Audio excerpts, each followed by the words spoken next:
Good morning, and thanks for joining us. I'm here with Omar Eljadi and Dalton Hale. We've all been counsel in the Grenfell Tower Inquiry at various stages, and we've acted for a group of bereaved survivors and residents.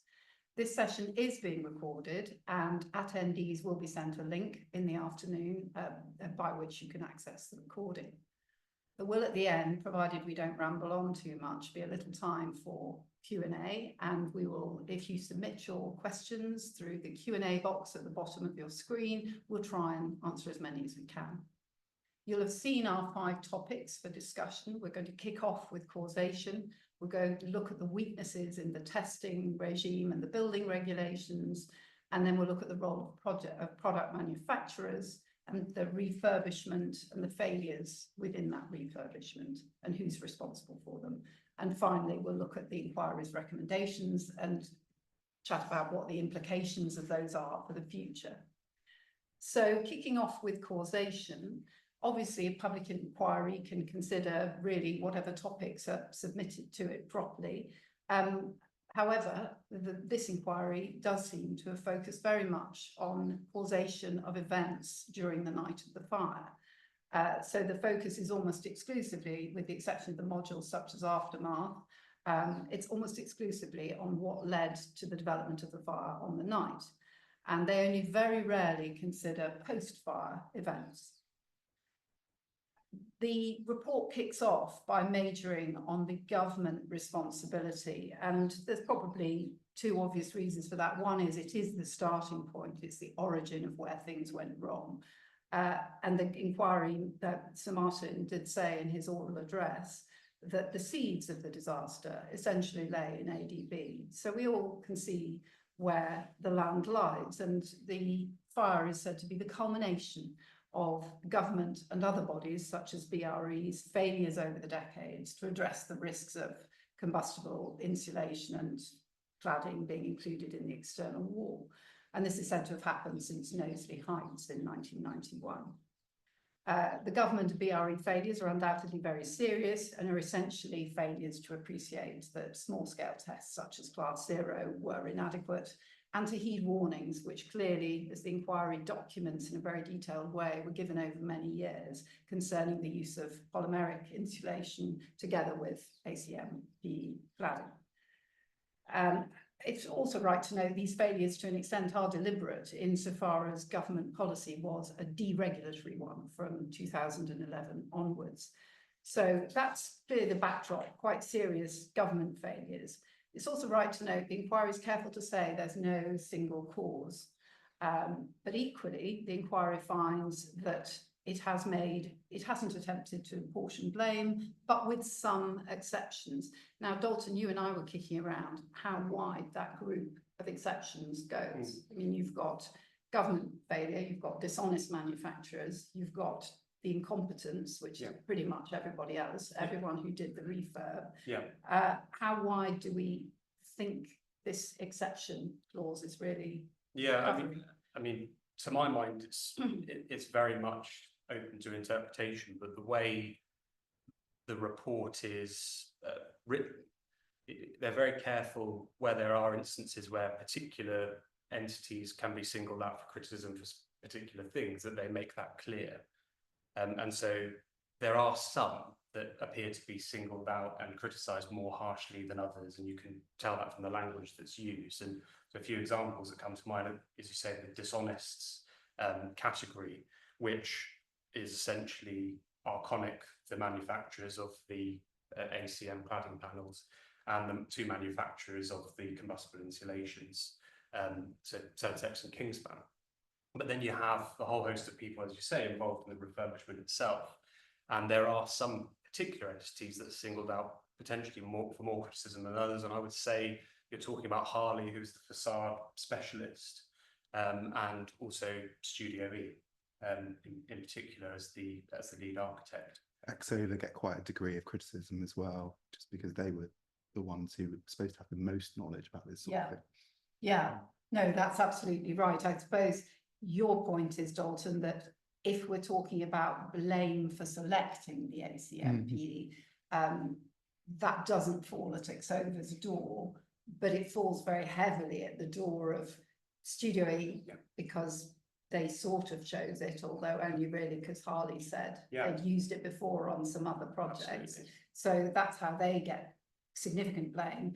And obviously Arconic, because Arconic not only lied about the conformity of their product, and obviously knew it didn't conform, but they also made significant efforts to get it onto the wall. At Grenfell specifically. Specifically, they targeted Grenfell as one of their go-tos. So I think and the degree of fire spread that product caused. Well, this is it. It's the key. Why I think we all feel that this is the inquiry is trying to tell us something here about who they really think is responsible is because Arconic knowingly did this, and it is the thing that led to rapid fire spread more than anything else. And that was clear from phase 1 actually, but it's been very roundly confirmed in phase 2 that rapid fire spread is the key to the disaster. It's what really caused it. Well, one of the things that always struck me about Arconic is that the person that was essentially responsible or knew from Arconic, I think it's French, that knew that the product was going to be used on Grenfell Tower, also was aware that product, even the FR product, no longer achieved Class B. It was C, wasn't it? There was a test in France. And the PE product was Class E.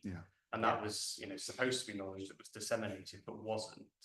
And she subsequently sent a BBA certificate to the designers on Grenfell, which was misleading in that regard. Yeah, and there's an interesting twist here, which is by 2016, they'd already developed an A2 version, and they would have known that, and they'd CE marked it. And one of the interesting wrinkles here is that this product, of course, wasn't CE marked because at that time, there's no British standard for it, and also or European standard, and also they hadn't sought a technical assessment.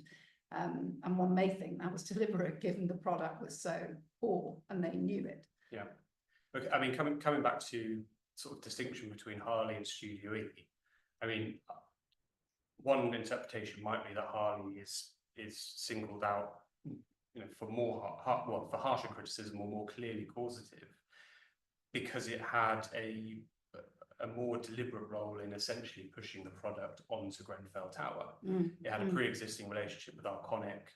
It had used the material before, and it could obtain good prices for it. And even before it was actually engaged formally on the project, it was advising Studio E when they were producing the MBS specification for the project. And they relied on their apparent expertise as cladding specialists. So in that sense, Harley is singled out as being more responsible for the cladding actually being on the building, whereas Studio E, their failures were more complacency and reliance on the expertise of others without actually checking it themselves. Yeah, quite. And I suppose we shouldn't overlook the insulation manufacturers, because they also get a lot of criticism. It's just that obviously their failings don't go to this key disastrous decision to put ACM on the wall. But that said, the insulation does have a slightly causative effect, because even though it only plays a secondary role, it doesn't itself necessarily contribute to the spread of the fire, except by preheating the rest of the cladding. But nevertheless, it seems to us, and obviously correct me if I'm wrong, but I think the inquiry does seem to be saying that it may have led to smoke production, toxic smoke production. Yeah, I mean, there's two things that slightly, what some people might regard as surprising finding, that putting combustible insulation on the building didn't actually contribute to the rapidity of the fire spread. But that actually the main role of the insulation, whether it's combustible or not, is that it insulates the cavity and allows the ACM to heat to a point where it becomes fully involved in the fire.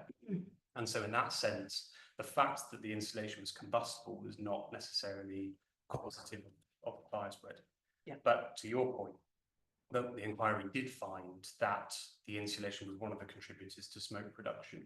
And obviously associated with that, potential findings about the toxicity of the smoke and the contribution that may have had to the deaths, although the inquiry doesn't explicitly draw that conclusion. I don't think they can they, on the evidence in front of them, but they put it out there.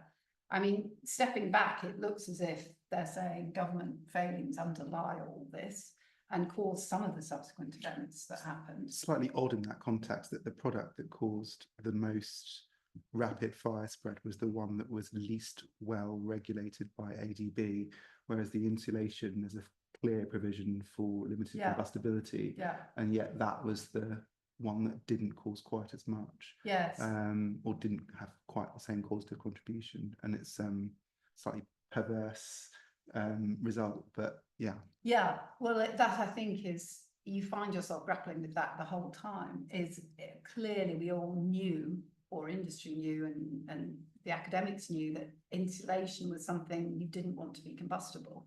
And I think in a way that became an obsession, is my take on it, that everyone knew that. Whereas cladding, perhaps because it was metal, it just wasn't seen as obviously combustible and potentially dangerous. Whereas in fact, of course, given the composition of the core is not chemically dissimilar to lighter fluid, it's an accelerant, it's actually more dangerous than the insulation. But I suppose it's an example of misfocus. Focus on insulation because you know that's plastic and burning, and not concentrating on the cladding. It's also interesting that actually the combination of the two products is according to the experiments conducted by BISBE, essential, because the ACM by itself did actually extinguish. Self-extinguish, Or in fact not engage in the first place. It's quite hard to ignite elements. So the insulation provides a means of heat retention. Exactly. Yes, in the cavity. If you keep the cavity warm, you can preheat the areas either adjacent or above or below, and that means the fire in the cladding can spread in any direction where it's preheated. So it just goes to show that these things are systems that need to be considered as a whole, and the interaction between the various elements of them can be quite complex. Very complicated, and not necessarily the same, depending what your geometry of the building is and everything else. No, which I suppose brings to light the difficulties with the regulations as they were, or still are, particularly the guidance in ADB. And the 8414 test itself, which doesn't account for those differences in the buildings, the geometry of the building and its particular arrangement of windows and things like that. Yes, I mean we're sort of slipping into the next heading, which is probably just as well, which is the regime, how it worked, and the tests, the two different types of tests. I mean, just so that it's clear for everyone, because I know not everybody is knee deep in this. As it stood, it was the Building Regulations 2010 and ADB 2006 with 2010 revisions, and the structure was the overarching building regulations with the B4 requirement that the external walls of the building shall adequately resist flame spread over the walls, having regard to the height, use and position of the building.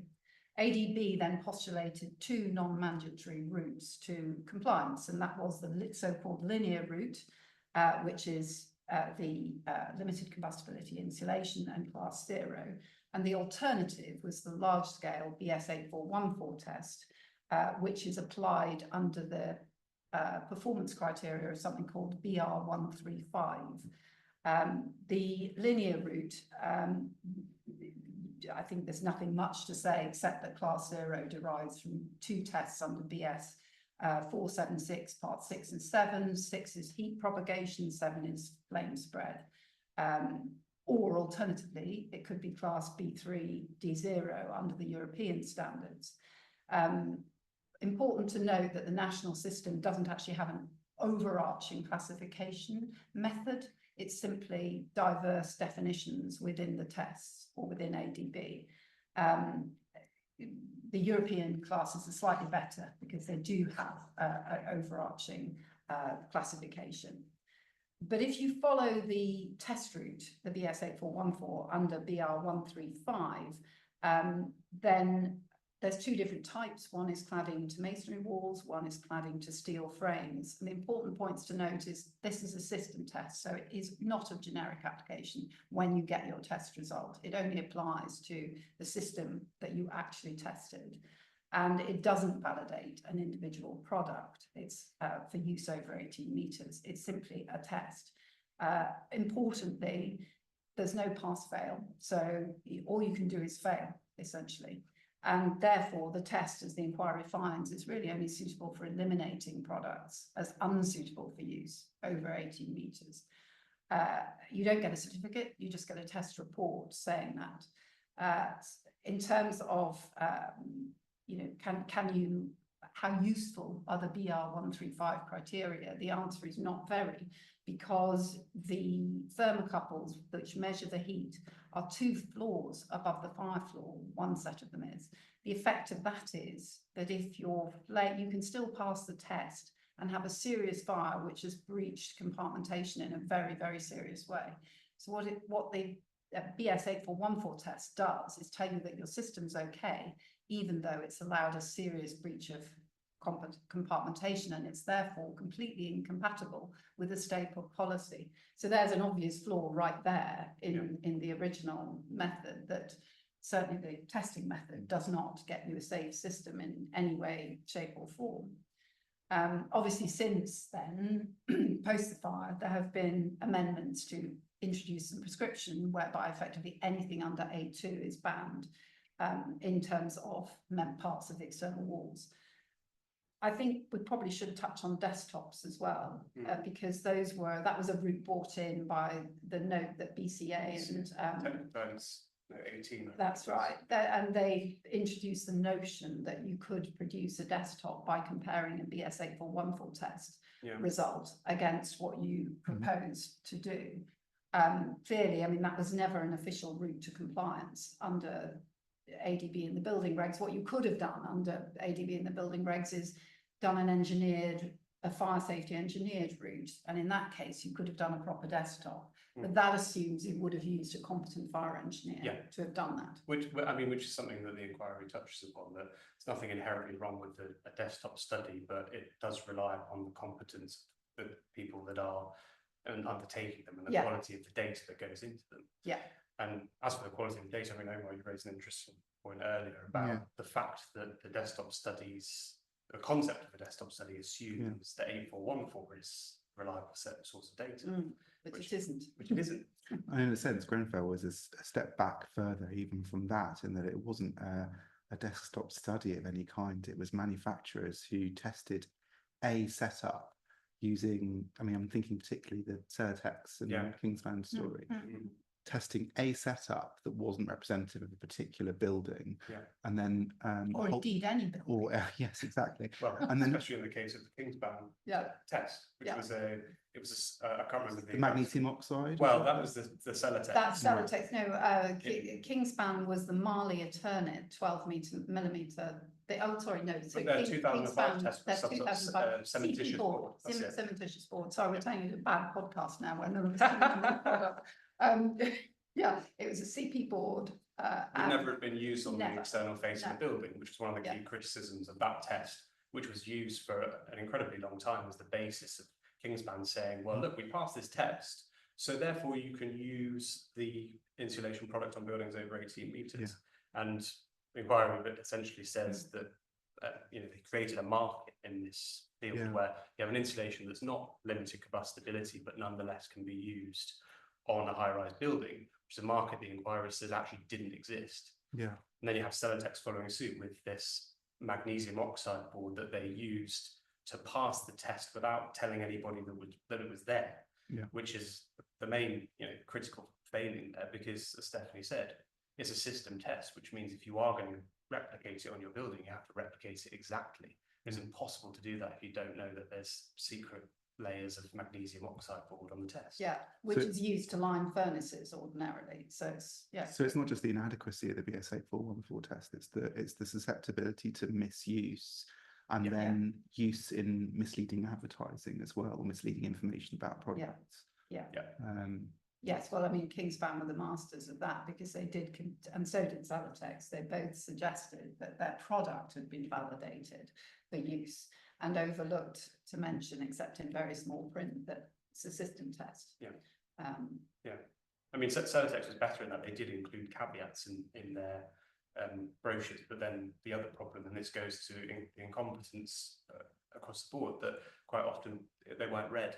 They were put in small print deliberately, and they're not read by people that weren't looking at the certificates in sufficient detail. Yeah.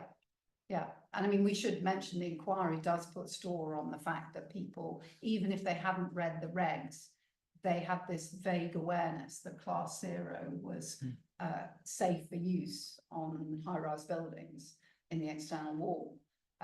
But I suppose one point I'd throw out there is, well, it's all very well saying you're aware of it because you've seen a reference to it in a BBA certificate, but surely as an even remotely competent designer or contractor, you should have understood the regs and even, I mean, the general warning in 12.5 about the dangers of combustible material. If you've not even opened ADB, you're not aware of that warning. Yeah. And so going straight to a BBA certificate that mentions something called Class 0 is sort of pointless.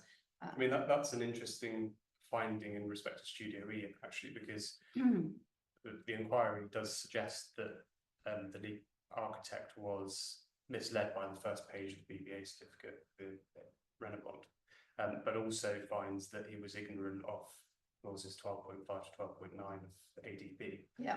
And that really goes to your point that, you know, you may have read that first page and thought, oh, product's Class 0. Yeah. If you haven't read ADB and properly understood what that means, you know, Then where do you start? Yeah. Yeah. No, he's the one that famously said he understood the building regulations as a concept, but hadn't obviously troubled to open them. I suppose we should touch on the inquiry's conclusions. I mean, they note the ban, but they on combustibles in the external wall, but they still think a complete overhaul of ADB is needed, and obviously an overhaul of the testing system is needed. And they do suggest that that's something that the regulator plus a body, including academics, should be involved in. And we can obviously see why, because I think Jose Terrero is the inquirer's expert, is the only person to explain clearly that the reason you need proper tests is because an engineer needs to work out what the flame spread velocity of the different products in the external wall is going to be. And at the moment, there are no tests that would help an engineer with that. I mean, he obviously and Luke Bisbee were at pains to say that a competent engineer could do a much better job than the one that was done at Grenfell based on the information available from tests. But it requires you to study the tests, which nobody really did. They just looked and saw it was a Class 0 and thought that was enough. One of the major things the inquiry says as well is that, and I know we'll come on to this in the context of recommendations, but the idea of the system in ADB being the be-all and end-all and the only thing that you have to adhere to. And I know this isn't necessarily a story about Grenfell because they didn't pay attention to ADB at all, but the idea that you need to have some sort of curiosity about the products that you're putting on a building and how they're going to react.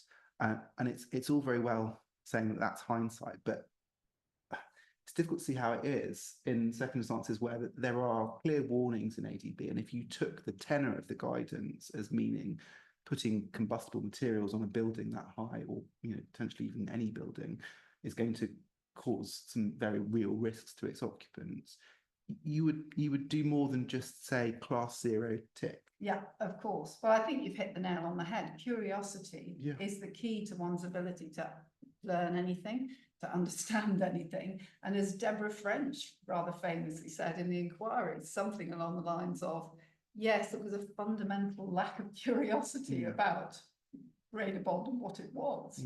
Nobody was interested in whether it was PE or whatever it was. I suppose we should add to our roundup that even the European tests are not the way forward, because like the national system, all they really do is compare relative flammability of products. So this new system will have to start from scratch, I think. We should probably move on to the role of the manufacturers. Well, we've touched on them, but really, they ensured the cladding system was comprised of completely combustible materials. I find this story endlessly fascinating because it's layer on layer of dishonesty. It's not just the fraudulent tests that we've already alluded to, them being configured in a way that wasn't genuine and so on, but it's also the fact that within that, these manufacturers lied about almost everything. So the insulation manufacturers, the lambda values, which Yeah. are the indicator of the thermal thermal performance. performance, those were manipulated in a very basic but scandalous way by Celotex. Celotex, And although that's not causative in a sense, I note that the inquiry has trouble to go there because it's so appalled by this level of just. Well, it speaks to their culture, I think, is what they're saying. This culture of dishonesty. Absolutely. Absolutely. And then again, a little subplot that we haven't got onto yet, but when Kingspan tested its product at Class 0, which of course was anyway irrelevant because Class 0 is not limited combustibility. They didn't need it to be put on a high-rise building. No, it was really just because they knew Class 0 was something that people were aware of, so they thought, let's stick that on and the tin. Also potentially didn't understand, because there's this whole problem about Class 0 being misunderstood as being the same thing as limited combustibility. Yes, that's one of the sort of points raised, and there were some witnesses who did say that. I think Ray Bailey from Harley certainly said, he didn't say that he confused it, but he said that he thought Class 0 wouldn't burn.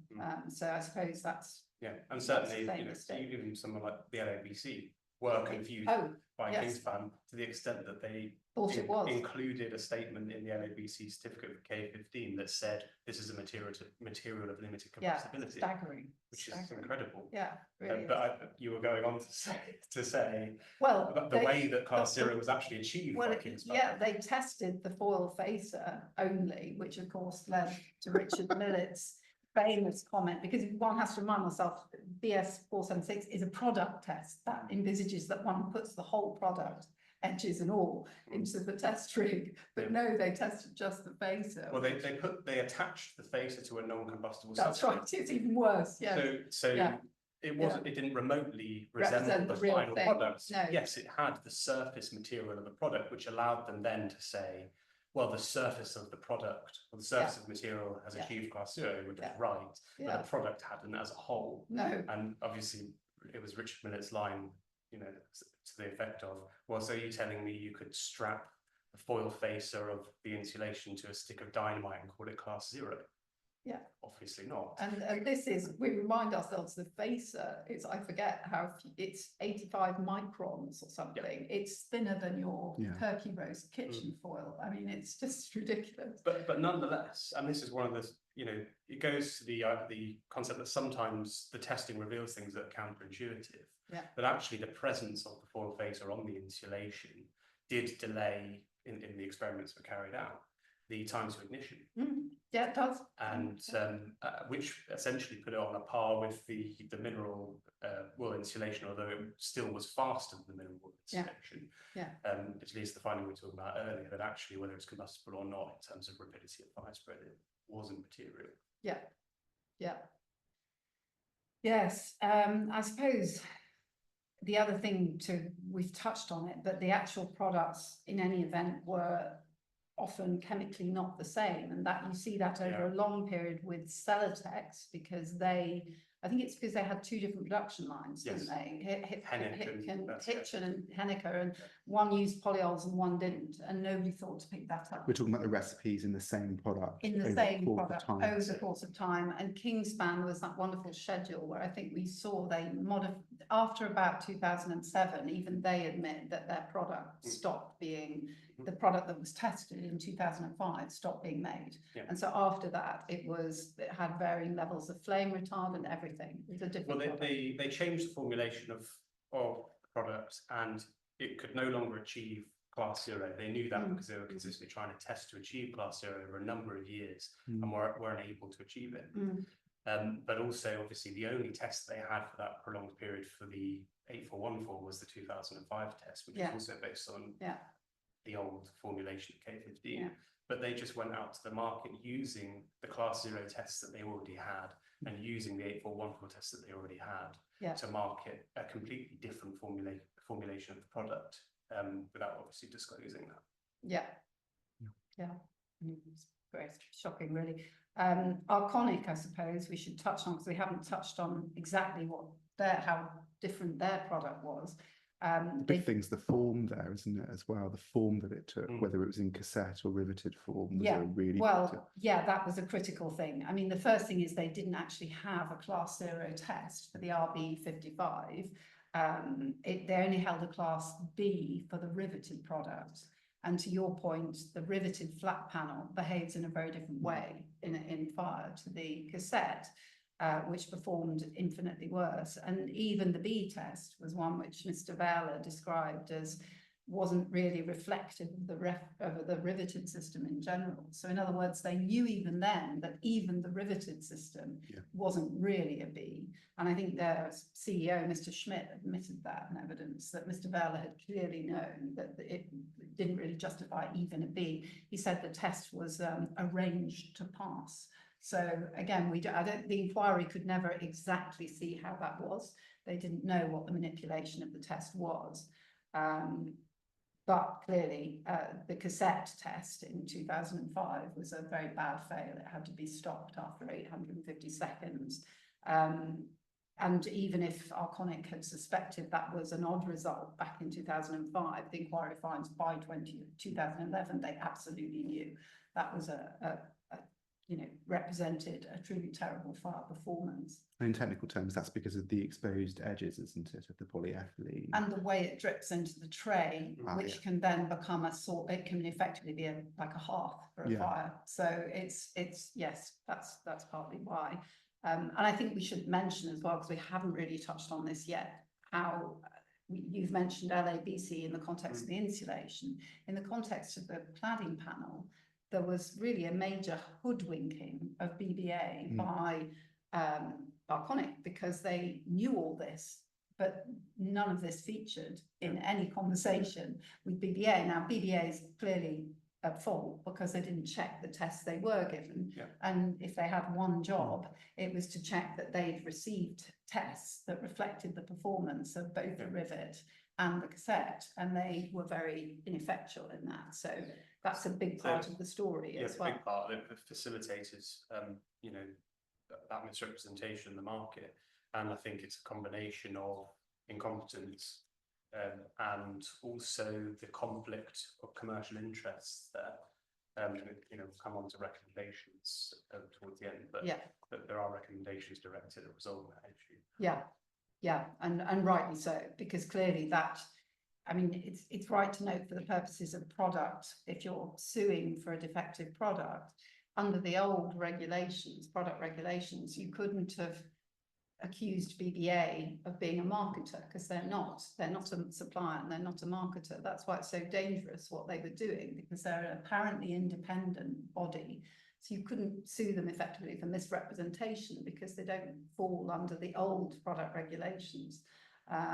But obviously that now, to a degree, that's changed. But I think you're right, and we will come on to discuss the recommendations, but they're good ones because they obviate the need for people like BBA, arguably. I think also we should mention, because we haven't yet, that in the Celotex test, the inquiry expressly finds that BRE was complicit. That's quite an important finding. They do go quite far on that, because they do point out that Phil Clark, the person who orchestrated, is perhaps being a bit unfair, but the person who presided from BRE over the Celotex magnesium oxide test, they do attribute to him real knowledge and understanding of exactly what he was putting, what the test comprised. Yeah, entirely. And also, even going earlier than that, back to the early Kingspan test in 2005, they found that individuals from BRE were advising Kingspan on how to pass the test, although they denied it in the inquiry. Yes, that's right. They rejected. They didn't. It was Sarah Colwell, wasn't it? They didn't believe her evidence, and I can see why not, because it was pretty clear that the relationship between Kingspan and BRE had just become far too close.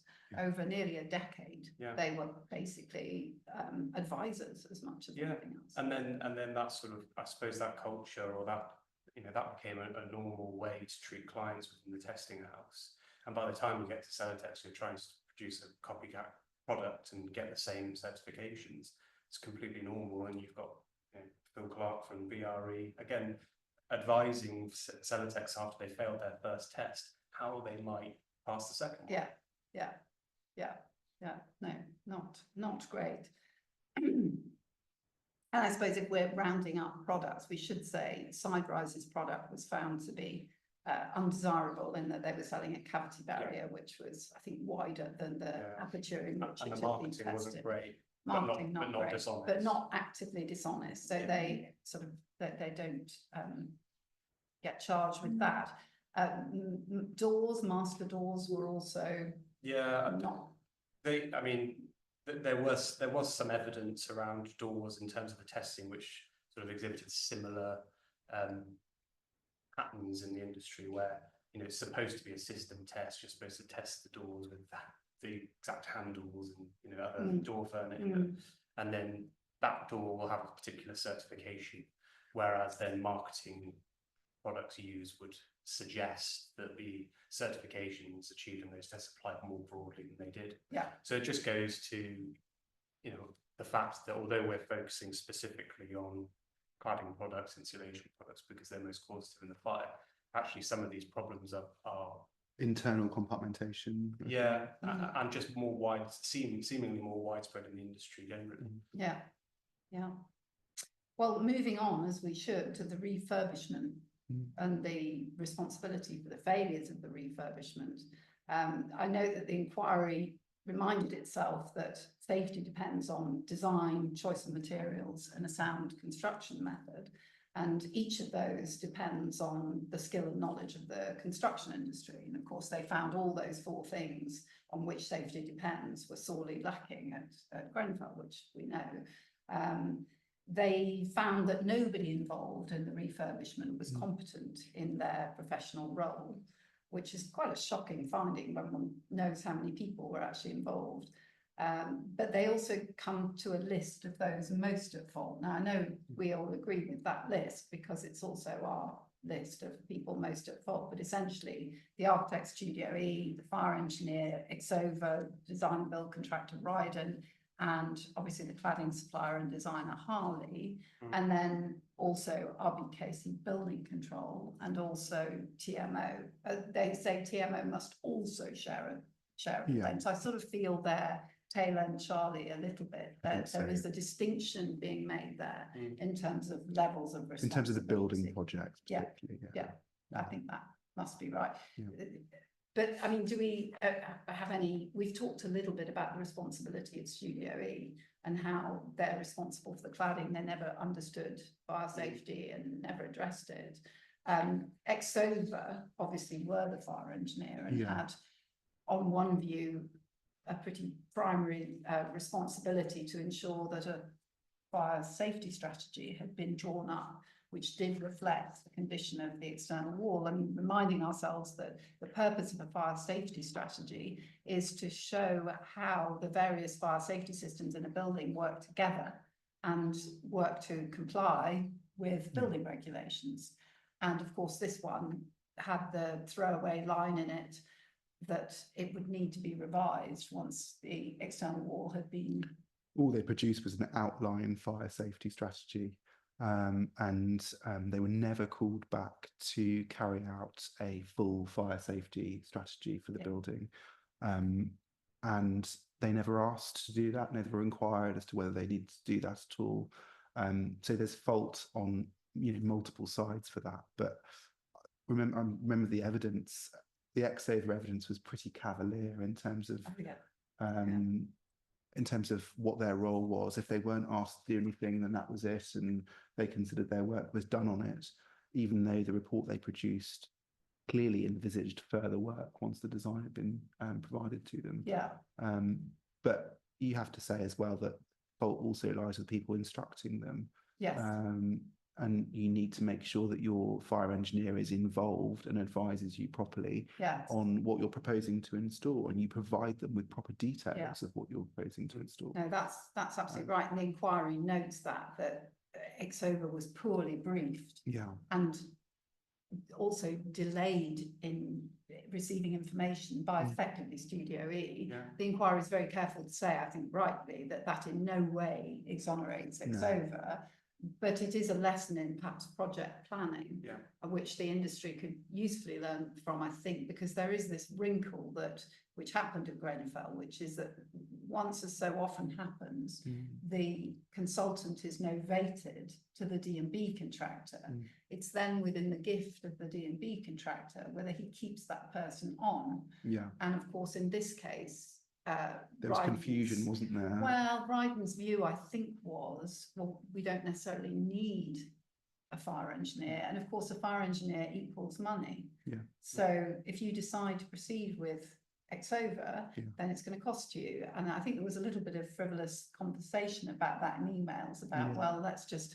So basically what they did is they asked him for free advice, and he willingly gave it in the context of the insulation and cavity barriers, even after Exover say that they were no longer retained. But of course, as we all know, if you give free advice, that's on you. Yeah. So the advice which he gave, which wasn't very good, and showed a lack of understanding on one view of the... Well, the lead from Exover on the Grenfell Tower project was Mr. Ashton, who wasn't a fire engineer, didn't have any formal training in matters of fire safety. So I think there was only one person that was involved that did.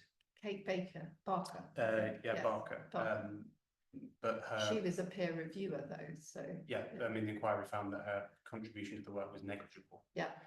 Which is another problem in itself, because you engage somebody like Exover and you expect from that you have an experienced, fire engineer on the project.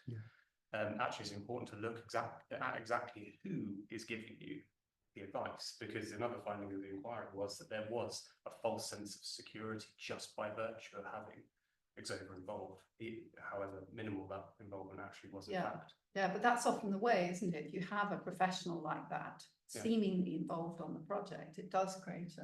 Which kind of makes their failings all the more serious, to my mind. As the inquiry said, that they kind of took the view that they would do the minimum necessary to fulfil their role and to answer the questions they were asked. They didn't know that ACMP was going to be put on the building, but really, given what the outline fire safety strategy actually said, they ought to have made their business to find that out. And ask that question. Absolutely. Again, it's curiosity, isn't it? That's a big lack of. Yes, but you can also fault Exover. I mean, even beyond the lack of completion of the fire safety strategy, you said they did the minimum. Well, in some cases, not even, because remember, there was no thought in the fire safety strategy to means of escape for those with disabilities or the vulnerable. And as we know, at Grenfell, there was a heavy price to pay for that failure, because there was a disproportionately high number of deaths amongst the those with disabilities and vulnerable people and children. So there should have been thought given in the strategy, and the fact that there was none meant there's that void which is there at the start of the project. No one's thinking about it because the strategy doesn't even mention it. Which is a terrible failing, really.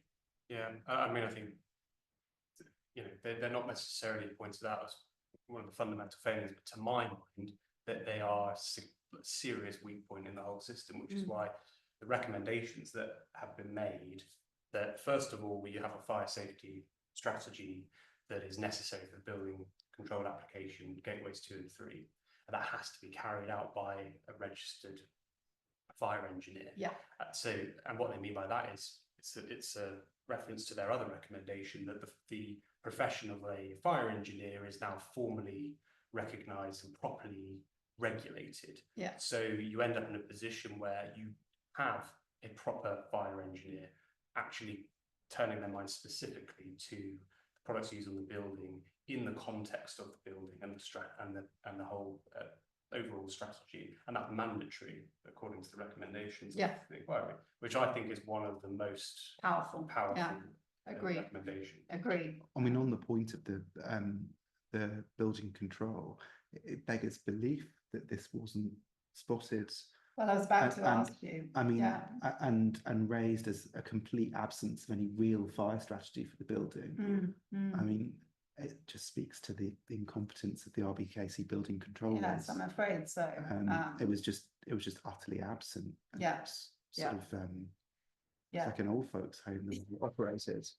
So yeah, Love, but no, Yeah. I think it was, I'm afraid. it was bad. Yeah. Well, they orchestrated themselves, do you remember, in a way that was almost doomed to fail. The way Yeah. they divided up responsibility Oh, it's between them Bizarre. meant Yeah. there were silos, and so Yeah. key bits of information were missing, because I think means of escape, to my point, that there was no concern about that. I think Yeah. means of escape were dealt with by Allen, not Hoban. Yeah. Hoban was just the cladding, and so right there you've got silos, and yes, it was a doomed Yeah. organisation, I think it's fair to say. And it's interesting because the inquiry does just throw out a reminder, which I think is a good one, that building control is not there to correct weaknesses Yeah. in a no doubt reasonably well-paid design team. Yeah. I mean, that's industry does have this tendency of blaming building control, but it's the last sort of safeguard. It's not part of, it's a backstop. they're not part of the design team at the end of the day. Yeah. But nonetheless, you would expect some of the most obvious failings, and I would class the use of a product like ACMP as being one of those, Yeah. to be picked up, and it wasn't. Yeah, well, I mean, if you remember, Mr. Hoban was asked repeatedly, did he understand what the route to compliance was Yeah. for Grenfell? Mm. And he had no idea. Well, he wouldn't, because it wasn't mentioned in the fire safety No, strategy. no, but I mean, don't you think curiosity He would might have require you to ask? I mean, Yeah. at least just to be in the right ballpark, you know, what route are you following? Have you done a BS 8414 test? Yeah. Otherwise, why are you using plastic insulation together with a cladding panel which is class zero? But there is a point here as well in relation to I know we'll come on to this in relation to the recommendations, but the same people have filtered through this building control system over a long period of time. And in order for the inquiry's recommendations to work, there needs to be a clean break with some of these people who are not competent to do this. Yeah. Rather than just them filtering into a new regulatory Yeah. agency. Well, yes, that's a worry we have Yeah. in the context of quite a few of the recommendations, I think. But perhaps it's 10 to 10, we should probably turn on to those, the recommendations. I mean, I think, you know, it starts from this fundamental change, which is a single construction regulator. And certainly, I think it's very bold. And I think, you know, we had certainly suggested that the HSE was not the appropriate regulator, just because they're not fully versed in the construction industry. It's not what they do. Health and safety is what they do. It's slightly different. Yeah. So we're very happy about this regulation, but we also think that bringing both the testing and certification arm within the same arm as the regulator who is regulating enforcement and so on is absolutely the right thing to do. And we hope it means you sweep away at one stroke BRE, BBA, LABC, UCAS, which really is very clever, I think, as recommendations go, because it involves you. I mean, we would still quite like to see test houses banned, just as a clean break, because I think if you ban them before, then they wouldn't just be able to sort of immediately transmogrify into the regulator. Yeah. But I mean, perhaps they would ban them, they'd all need new jobs immediately and go straight to the regulator. It's sort of left open, isn't it? It's not said that this new regulator will have exclusive, you know, control over, or that they will be carrying out the tests themselves. It could be interpreted that they are providing oversight to the existing test houses, which would not be ideal.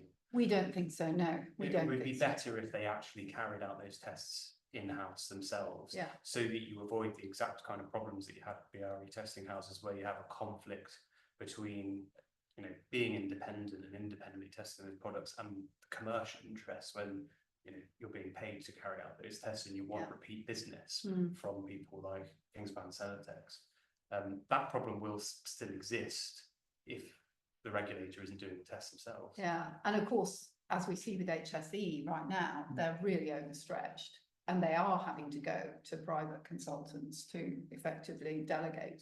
And I mean, given the financial crisis in which the country finds itself, one imagines that this regulator's not going to be as well funded as we all might like to see, let's say. That's the concern I have, whether it's capable of implementation in the current climate, and whether there's the desire to do it. You need a really strong forced. I mean, I think one massive thing that's come out of the inquiry is to give fire engineering a really strong voice, because you've got, you know, the characters, the end experts that were involved for the inquiry are all very balanced and well thought through individuals, and they've all really brought people's focus to the profession and how neglected it is and how overlooked it is, because of course you know, no one worries about fire until there is one. It's slightly the point, you know, the show me the bodies point, that if you don't believe that it's going to cause any harm, you don't worry about it.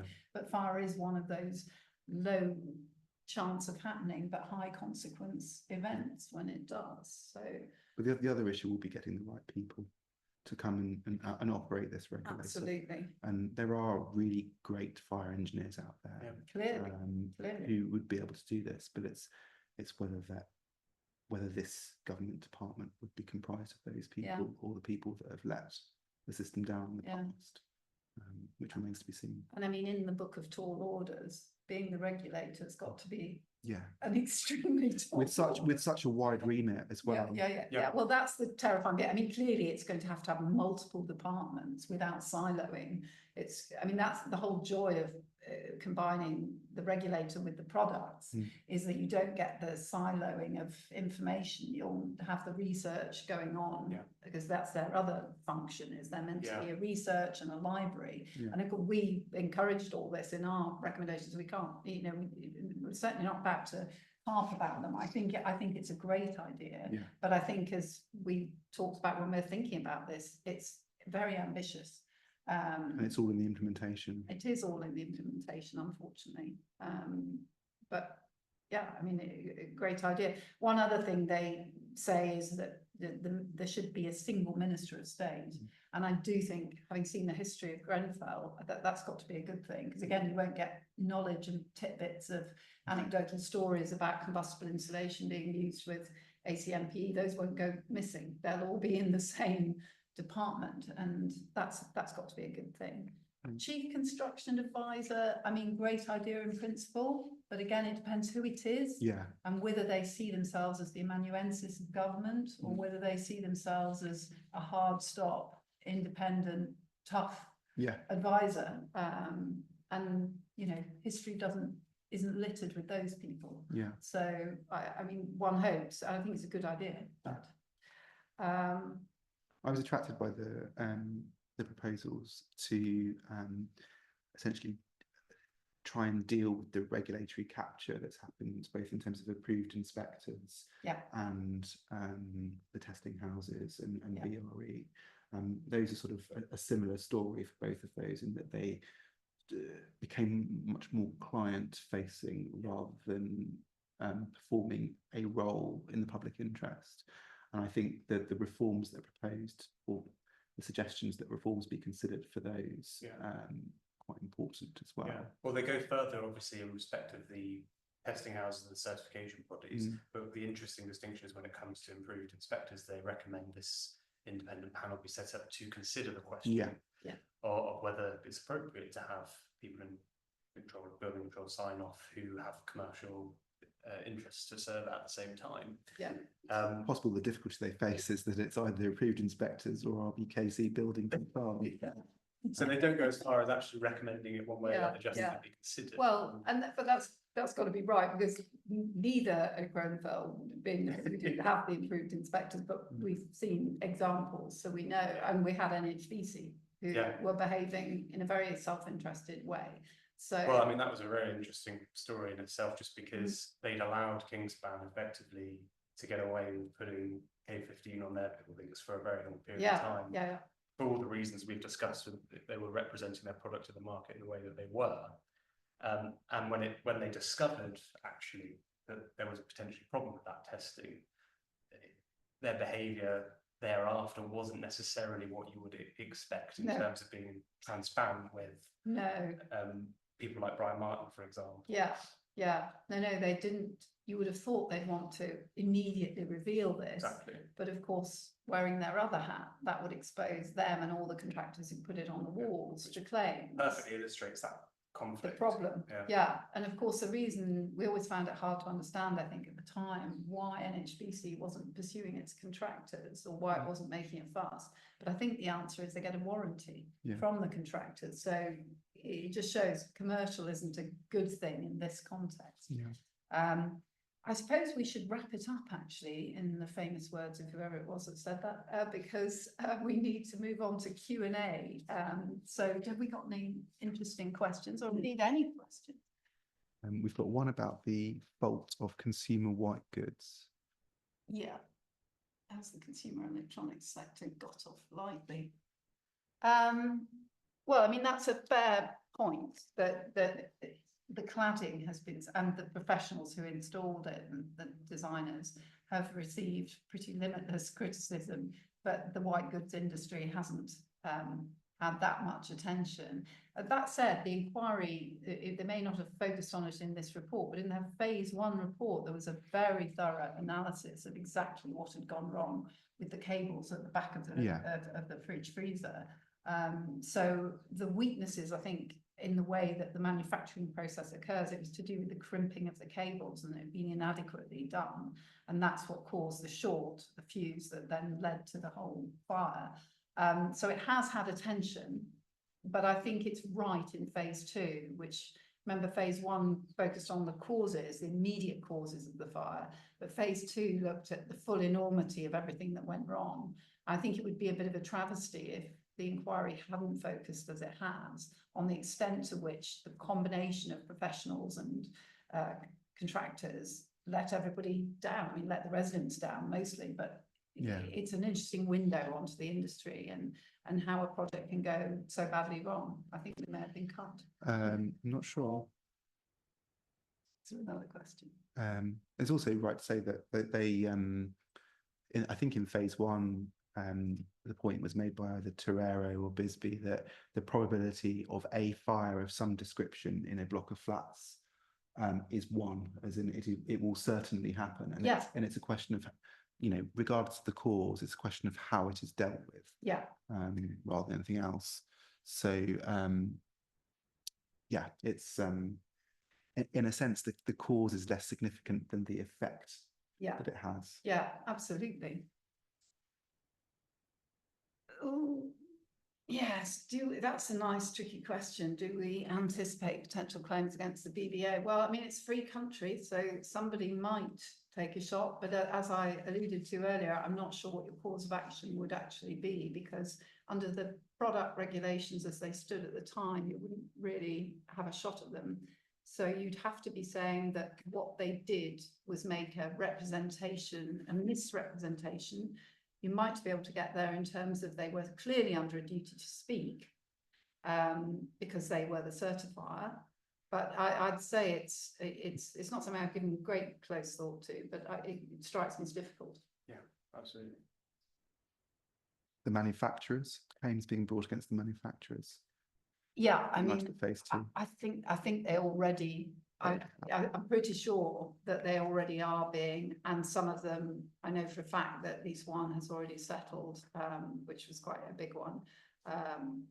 Yeah, I mean, I think anyone who's got these materials on their building, and you would be surprised, even with the removals programs that have been going on, there is still insulation on buildings. Now there may be a question as to how dangerous that insulation is. If it's depends on what it's in. If it's encapsulated, then obviously maybe the people can get comfortable with it. But I suspect that as the contractors are forced to come back and repair things, they're going to be the ones that turn to the product manufacturers and those that supplied the products and say this was mis-selling. And the inquiry has certainly given them plenty of ammunition for that proposition.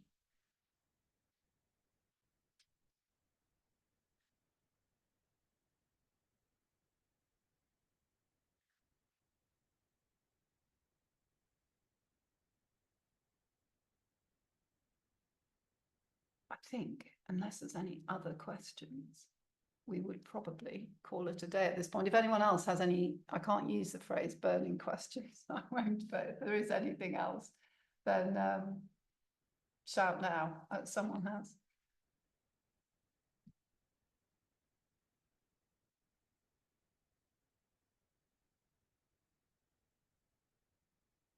Yeah, we're being asked whether, in light of the findings, could any of the named professionals dispute liability in an action for damages?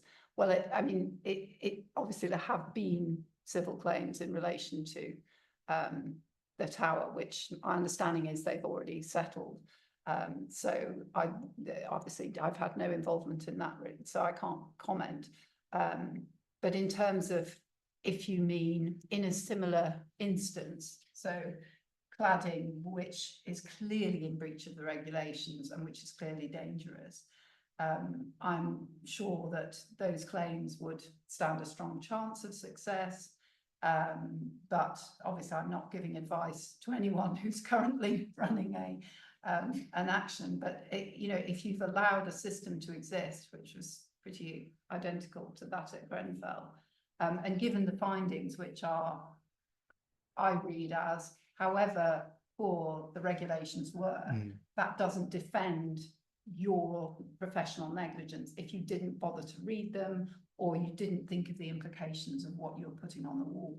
So I don't think we can view Grenfell as a sign, as a statement that because the regulations are the seeds of this whole disaster, that means that professionals who apply these ACMP cladding, for example, are definitely have a defence. I just don't read it that way unless either of you two have a different view. I certainly don't either. It really just depends on the particular The behaviour facts of and the professionals in question. Yeah. And so it happens in the case of Grenfell, you have widespread instances of people who not reaching the standards that they ought to have done because they didn't read the regulations or they didn't read the material, manufacturer's material or BBA certificates properly. That appeared to be a widespread problem. Conceivably, there could be situations where they did do everything they could have done but were misled. Yeah, it would be a different scenario. That would be a different scenario, yes, undoubtedly, and that's why it's so difficult to answer that question, because it depends which professional. Yes. Is if you've been lied to and you were lied to in a way that was clever enough not to have triggered your antennae to think that you were being lied to, then that's not your problem. That becomes the problem of whoever made the misrepresentation. Yeah. And for a profession like architects, all Grenfell really tells you is that you've got to do at least more than what these people did, which was nothing. And anything beyond that will be a matter of degree, won't it? Yeah, absolutely. Yeah. Right. Well, I think I'm going to call it a day. Yeah. And it's been really enjoyable chatting with you both, as always. And thank you all for joining us. And we hope we've given you some food for thought. Thanks very much. Goodbye. Thank you.